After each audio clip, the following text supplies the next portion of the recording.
Sumikat ang araw, isa na namang panibagong pag-asa ang natatanaw. Sinimulan sa pagtuturo ng mga bata, si nanay hinubog at tinuruan para maging isa sa magiging pag-asa ng bayan. Isa sa papalit na magtuturo sa iba.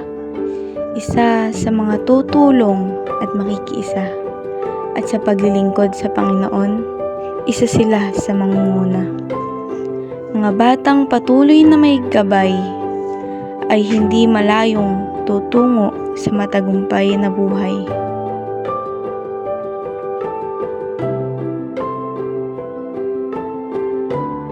Mga kalsada'y namumutawi patungo sa hinaharap.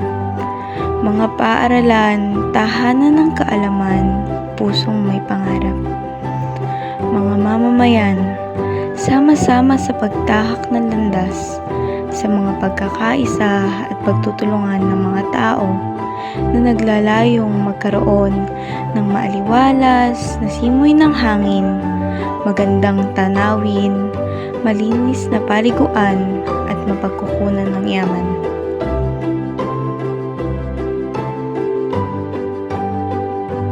Sa bawat pagsisikap, kinabukasan ay binigyang saysay.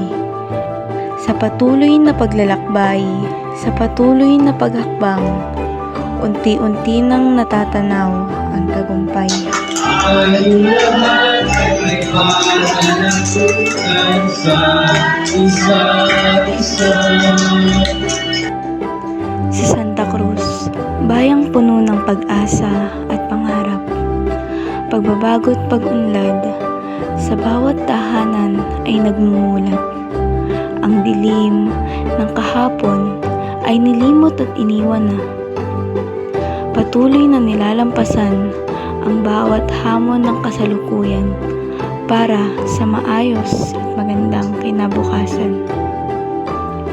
Patuloy na tinatangkilik at pinagmamalaki ang natatanging yaman ng Barangay Santa Cruz.